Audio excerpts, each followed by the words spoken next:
Thrust not achieved. Falling, falling. Mayday, mayday, mayday.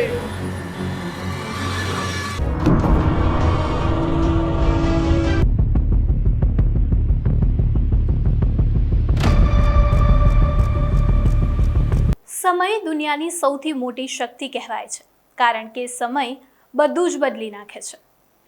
શહેરો બદલાઈ જાય છે, લોકો બદલાઈ જાય છે, યાદો ધૂંધળી થઈ જાય છે અને કેલેન્ડરના પાના પણ દર વર્ષે બદલાઈ જાય છે. પરંતુ કેટલીક તારીખો એવી હોય છે જે સમયના પ્રવાહ સામે પણ અડગ ઊભી રહે છે અને કેટલીક ઘટનાઓ એવી હોય છે જે માત્ર સમાચાર બનીને નથી રહેતી, પણ આખા સમાજની સામૂહિક યાદ કોતરાઈ જાય છે. નમસ્કાર, હું છું પલક. ન્યૂ ભારત ન્યૂઝમાં તમારું સ્વાગત છે. 12 જૂન 2025 ગુજરાત માટે એક એવી તારીખ, એક એવી બપોર જેમાં સૂર્ય તો રોજની જેમ ચમકી રહ્યો હતો. અમદાવાદ એરપોર્ટ પર લોકો રોજની જેમ જ આવજાવ કરી રહ્યા હતા, વિમાનો રોજની જેમ ઉડી રહ્યા હતા અને હજારો લોકો રોજની જેમ જ પોતાના કામમાં વ્યસ્ત હતા. પરંતુ કોઈને ખબર ન હતી કે થોડા જ સમયમાં આ શહેરમાં એક એવી દુર્ઘટના બનવાની છે કે જેના ઘા કદાચ આખા વર્ષો સુધી રૂઝાય નહીં. એર ઇન્ડિયાની ફ્લાઇટ AI-171 વિમાનમાં બેઠેલા લોકો માટે આ માત્ર એક મુસાફરી હતી, પરંતુ તેમના પરિવારો માટે આ તેમની છેલ્લી વિદાય સાબિત થવાની હતી. ઉડાન ભર્યાના માત્ર 32 સેકન્ડમાં જ આકાશમાં ઉડતું એ વિમાન આગના ગોળામાં ફેરવાઈ જશે અને 260 લોકોના જીવ જશે અને હજારો લોકોની જિંદગી હંમેશા માટે બદલાઈ જશે. આજે એક વર્ષ પછી અમે ફરી એકવાર પાછા જઈશું એ દિવસ તરફ જેમાં સપનાઓએ ઉડાન ભરી હતી, પણ ક્યારેક પોતાના મુકામ સુધી પહોંચી ન શકી. એક સામાન્ય બપોર કે જે સામાન્ય નહોતી. 12 જૂન 2025 સમય બપોર તરફ આગળ વધી રહ્યો હતો. અમદાવાદ એરપોર્ટ પર લોકોની અવરજવર સતત ચાલુ હતી. કોઈ પોતાની બિઝનેસ ટ્રીપ માટે જઈ રહ્યા હતા, તો કોઈ વેકેશન પર, કોઈ પોતાના પરિવારને મળવા, તો કોઈ નવા જીવનની શરૂઆત કરવા. ડિપાર્ચર ગેટની બહાર વિદાયના દ્રશ્યો હતા. કોઈ માતા પોતાના દીકરાને વારંવાર સૂચનાઓ આપી રહી હતી. સમયસર ખાઈ લેજે, પહોંચીને ફોન કરજે, તારું ધ્યાન રાખજે. તો કોઈ પિતા પોતાની દીકરીના માથા પર હાથ ફેરવી રહ્યા હતા. તેમની આંખોમાં ગર્વ પણ હતો અને થોડું વિયોગનું દુઃખ પણ. કેટલાક યુવાનો ઉત્સાહિત હતા, તેમની આંખોમાં ભવિષ્યના સપનાઓ હતા. કોઈએ પોતાના મિત્રો સાથે છેલ્લી સેલ્ફી લીધી, તો કોઈએ સોશિયલ મીડિયા પર લખ્યું, ન્યૂ જર્ની બિગિન્સ. કોઈએ લખ્યું, સી યુ સૂન લંડન.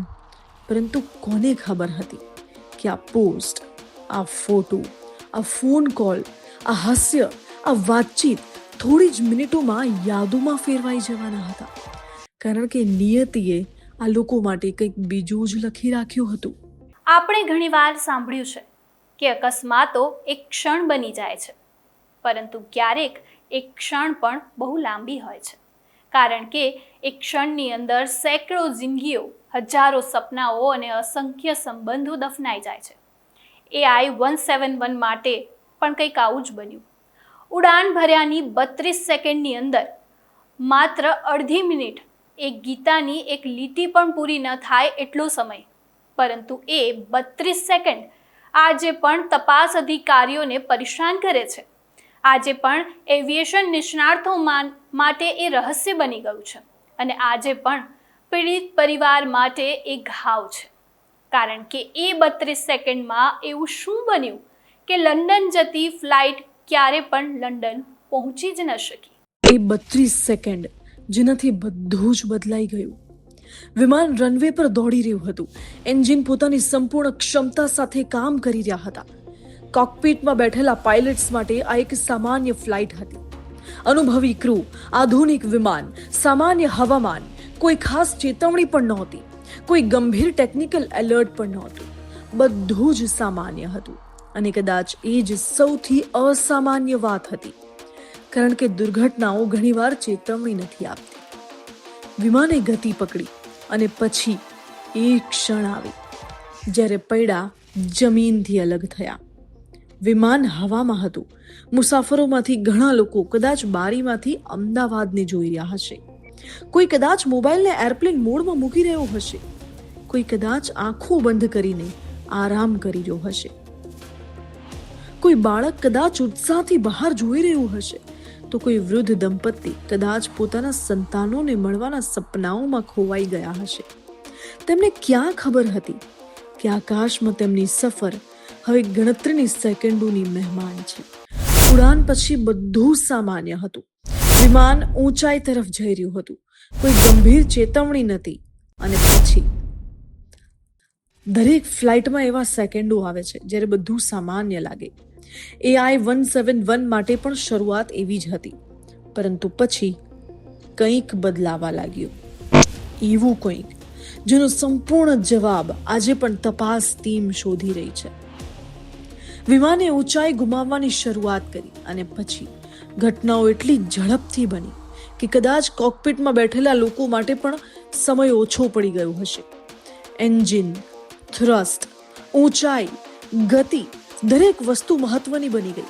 દરેક સેકન્ડ કિંમતી બની ગઈ. પરંતુ હવે સમય હાથમાંથી સરકી રહ્યો હતો. ઊંચાઈ ઘટી રહી હતી. પરિસ્થિતિ ગંભીર બની રહી હતી. સમય ખૂંટી પડ્યો હતો. અને પછી માત્ર થોડી જ પળોમાં આકાશમાં ઉડતું એ વિમાન જમીન તરફ આવ્યું. અમદાવાદ એરપોર્ટથી આશરે 1.7 કિલોમીટર દૂર BJ મેડિકલ કોલેજ હોસ્ટેલનો વિસ્તાર. એક સામાન્ય બપોરનો સમય.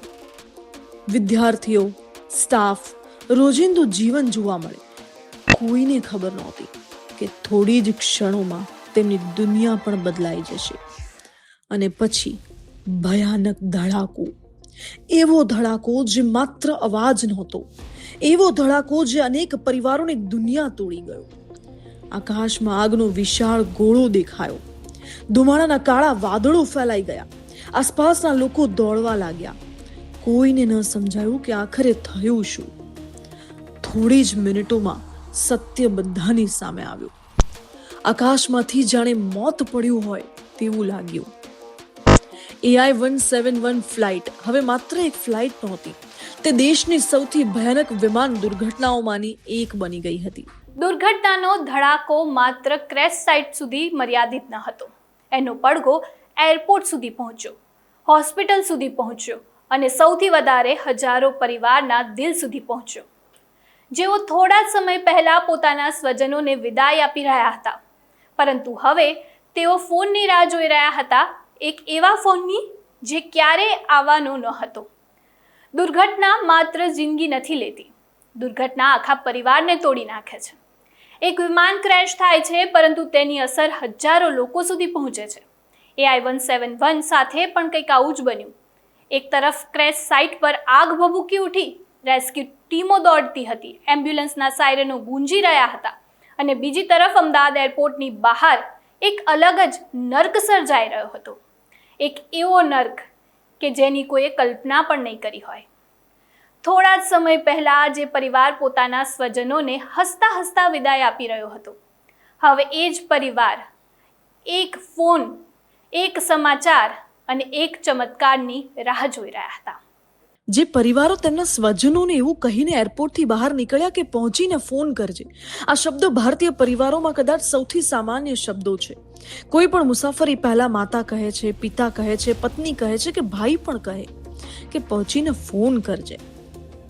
પણ 12 જૂન 2025ના રોજ અમદાવાદ એરપોર્ટ પર આવા હજારો શબ્દો બોલાયા, પરંતુ એ દિવસે ઘણા ફોન ક્યારેય આવ્યા જ નહીં, ઘણા મોબાઈલ ક્યારેય વાગ્યા જ નહીં, અને ઘણા લોકો આજે પણ એ છેલ્લી રિંગટોન ભૂલી નથી શક્યા.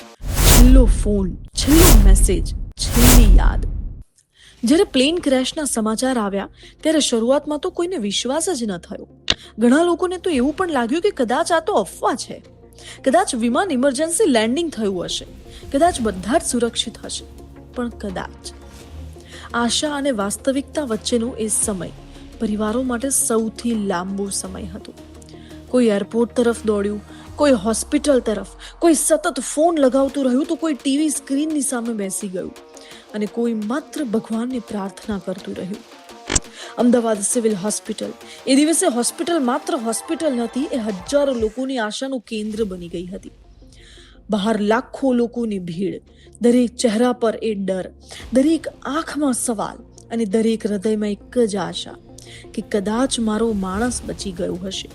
પરંતુ જેમ જેમ કલાકો પસાર થતા ગયા તેમ તેમ આશા ઓછી થતી ગઈ અને હકીકત વધુ કઠોર બનતી ગઈ. દુર્ઘટનાનો સૌથી ભયાનક ભાગ મૃત્યુના સમાચાર ન હતા. સૌથી ભયાનક ભાગ હતો ઓળખ. કારણ કે આગ એટલી ભયાનક હતી કે ઘણા પરિવારોએ પોતાના સ્વજનોને છેલ્લી વાર પણ ન જોઈ શક્યા.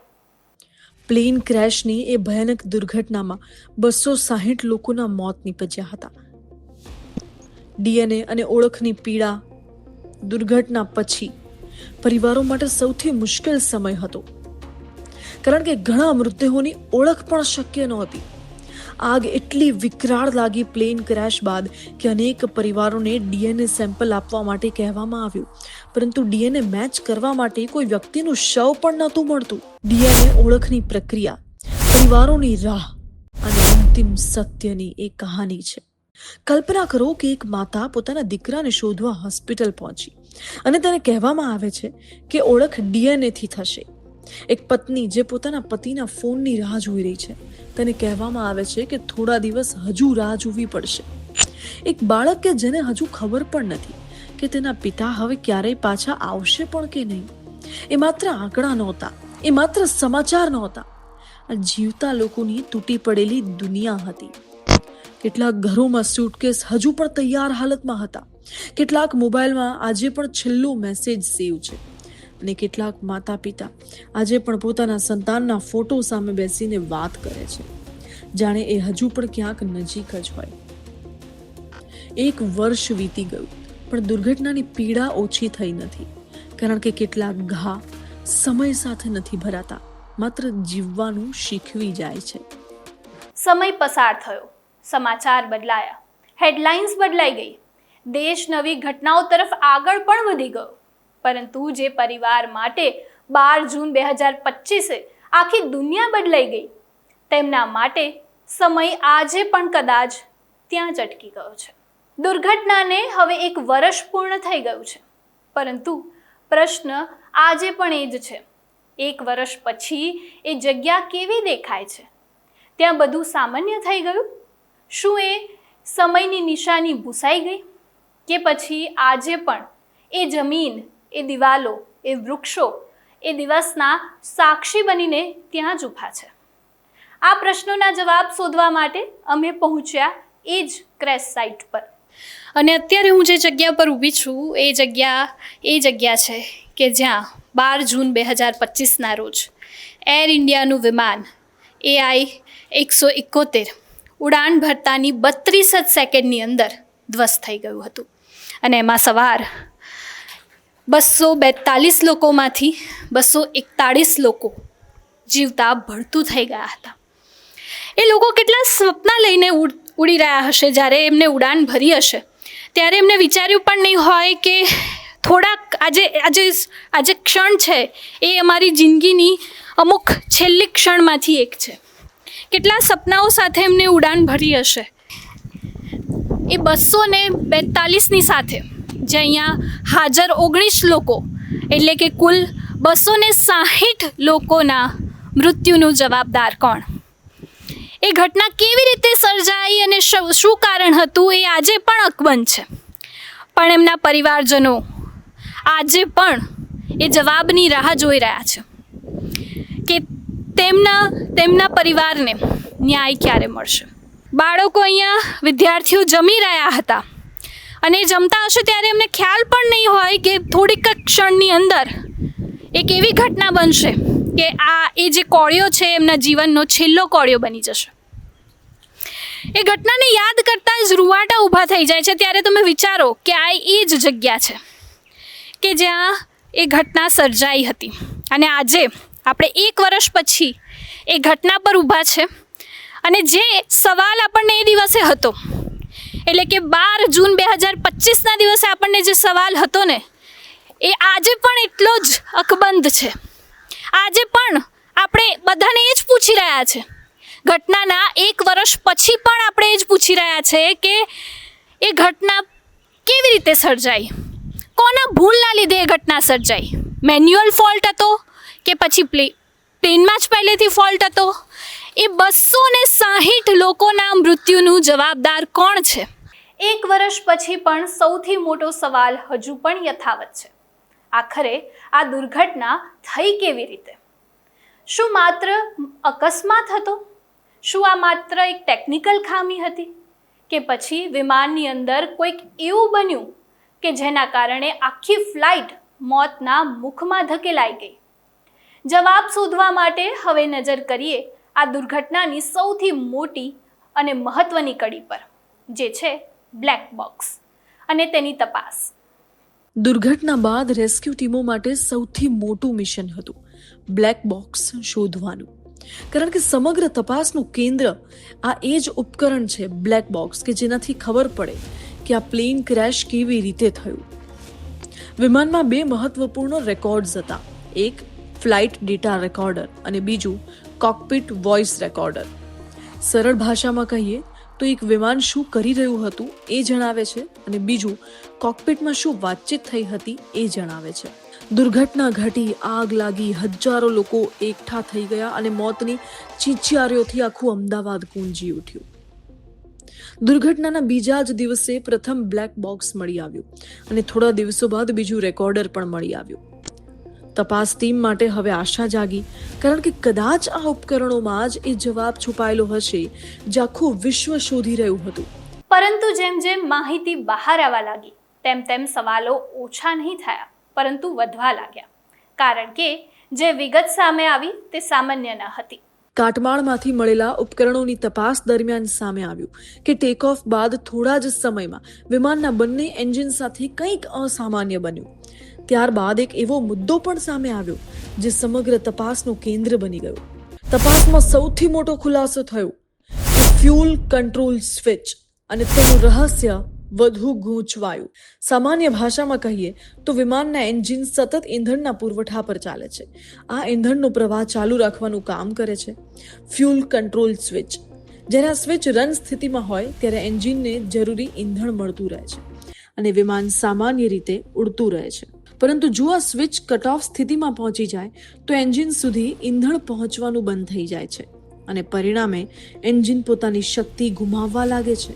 એક એરપ્લેનમાં રન ઇઝ ઇક્વલ્સ ટુ ઈંધણ ચાલુ, કટ ઓફ એટલે ઈંધણ બંધ અને એન્જિનની શક્તિ પર જેની સીધી અસર પડે છે. તપાસમાં એ પણ સામે આવ્યું કે ટેક ઓફ બાદ થોડી જ સેકન્ડોમાં વિમાનના બંને એન્જિનના ફ્યુલ કંટ્રોલ સ્વિચ રનમાંથી કટ ઓફ સ્થિતિમાં પહોંચી ગયા હતા. અને સૌથી ચોંકાવનારી વાત તો એ હતી કે આ બંને સ્વિચ લગભગ 1 સેકન્ડના અંતરમાં બદલાયા હતા. આખરે એવું કેવી રીતે થયું? શું તે ટેકનિકલ ખામી હતી કે પછી શું કોઈ સિસ્ટમની નિષ્ફળતા હતી કે પછી તેની પાછળ કોઈ બીજું જ કારણ હતું? આ સવાલો આજે પણ અકબંધ છે. સમગ્ર દુર્ઘટનાના સૌથી મોટા રહસ્ય તરીકે આ સવાલો તપાસના કેન્દ્રમાં. સમય આગળ વધતો રહેશે, વિમાનો ઉડતા રહેશે, એરપોર્ટ પર લોકો આવતા જતા રહેશે, નવી ફ્લાઇટ આવશે, નવી મુસાફરીઓ શરૂ થશે, નવી કહાનીઓ પણ લખાશે. પરંતુ 12 જૂન 2025ની એ બપોર અમદાવાદના ઇતિહાસમાંથી ક્યારેય મટી નહીં શકે. કારણ કે એ દિવસે માત્ર એક વિમાન જ ક્રેશ નહોતું થયું. એ દિવસે 260 જિંદગીઓ અટકી ગઈ હતી, હજારો સપના તૂટી ગયા હતા અને અસંખ્ય પરિવારની દુનિયા બદલાઈ ગઈ હતી. 1 વર્ષ પછી પણ કેટલાક મોબાઈલ નંબર હજુ પણ સેવ છે, કેટલાક વોટ્સએપ મેસેજ હજુ પણ ડિલીટ નથી થયા અને કેટલાક રૂમમાં આજે પણ એ જ રીતે બંધ છે. કેટલીક આંખો આજે પણ રાહ જોઈ રહી છે કે કદાચ આ દુર્ઘટનાની સૌથી મોટી કરુણતા છે કે મૃત્યુ પામેલા લોકો તો ચાલ્યા ગયા, પરંતુ પાછળ રહી ગયેલા લોકો આજે પણ એ દિવસની રાહ જોઈ રહ્યા છે. અને જ્યારે પણ 12 જૂન આવશે, અમદાવાદ ફરી એકવાર એ આકાશ તરફ જોશે જ્યાંથી એક દિવસ લંડન જવાના સપના તો ઉડ્યા હતા, પરંતુ તે ક્યારેય પોતાના મુકામ સુધી પહોંચી નતા શક્યા. કેટલીક ઉડાનો ક્યારેય પોતાના મુકામ સુધી પહોંચી નથી શકતી. અત્યારે બસ આટલું જ. વધુ સમાચારો માટે જોતા રહો ન્યૂ ભારત ન્યૂઝ. નમસ્કાર.